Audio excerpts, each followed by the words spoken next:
Getting back to the European-related conversation we had yesterday. Now, that's cool, man. I mean, that's all chill. Yeah, you want to hear about all the breweries and stuff like that, and the cool monuments? Relegation off to the side, as snarky one-liners would go.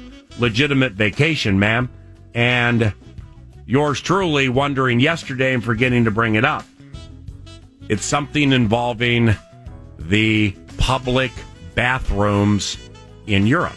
Oh. And you said something in passing that resonated with me, but then we ran out of time. And I ask because the assassination that sometimes takes place with the toilets here at Planet Utica would make John Wilkes Booth proud. And I'm not kidding you when it comes to that assassination. Oh, my God. Clowns. How much toilet paper does one need to use when completing the task? And when you notice said commode, clowns, is clogging, why do you keep using more? My God. So gross. So stupid. So foolish. Think about custodian guy who works with this building adjacent to the West End, just to the west side, no diggity, of St. Louis Park. We fade the music, we fire up 9 to noon, and say, Happy Tuesday. Getting hardcore right out of the gates. Sunny outside, man, blue skies. Blue skies, happy feelings in the air. Did you happen to see it Monday? Or shall I say, did you happen to smell it Monday, President's Day, where our forefathers, our presidents, definitely were not blushing? Yes. And if you're custodian guy working with custodial staff, and part of your job is handling the commodes within this building. Right. It's a job that you've taken. Maybe you don't like it. Maybe you do like it. But it is your job, one for which you are responsible to do it well. And subsequently on the 1st and 15th, you'll get a paycheck. Can I get a witness? Yes. Hallelujah. So you're that person, and then you walk in here off the weekend, and you see what Clown Nation has done to said commode. Yeah. And then, this is the non-judgmental covenant. However, if you are that individual, how do you not judge clowns leaving what they leave in said commodes and having it look the way it looks, and more importantly, smell the way it smells, and not judge the people with whom you are dealing? You can't help it. And this all ties into, and I can't exactly remember how you put it, ma'am, but I think it might even have been in the wrap on the show. The toilets in Europe.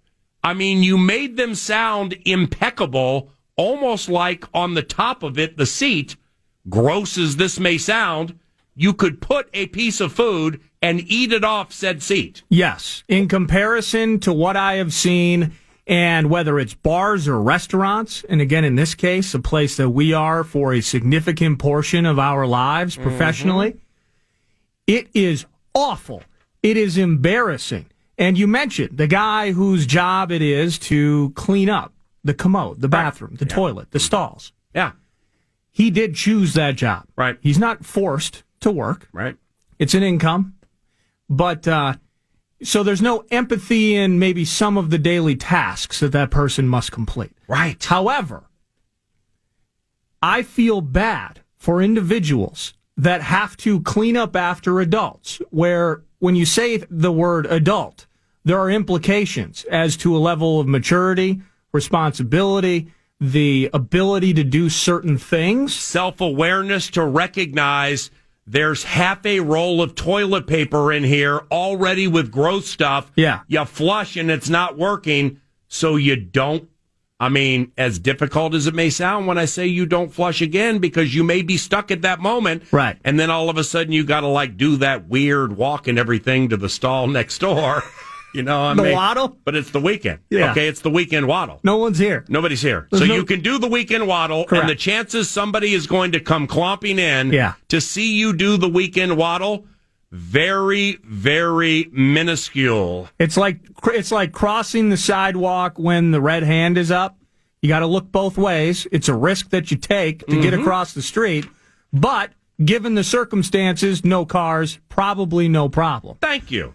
How do they look in the mirror? How do you walk out of the bathroom with any pride when you've just left that for someone else to deal with? So over in Europe, I don't know why, but it was just this immediate thing where you go to MSP and it's you're trying to avoid landmines when you're walking into a stall and you want to use the bathroom before you hit the plane.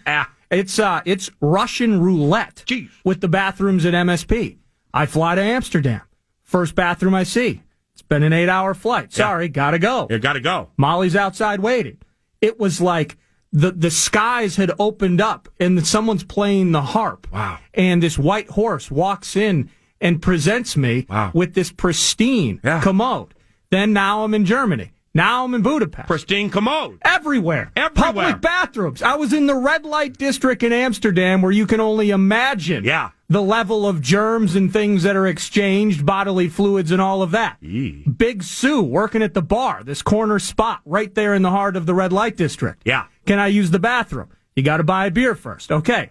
Here's a couple of euro. Can I go to the bathroom now? Yeah. Walk in there, and it was gorgeous. Pristine. In the heart of the red light district, yet I can't trust a stall at my own place of employment in St. Louis Park. It's incredible. So now as you return from the relegation, which was branded as a vacation, yes, you lay out the bathrooms you experienced in Europe are pristine, clean, well kept, but most importantly, those using said bathrooms are self-aware, correct, respectful, and thinking about others, specifically those charged with cleaning up after them because it's part of their job. It almost felt like there was this subtle mutual respect of someone else may have to use that in the future, so maybe I don't destroy the thing. And you also laid out something I thought about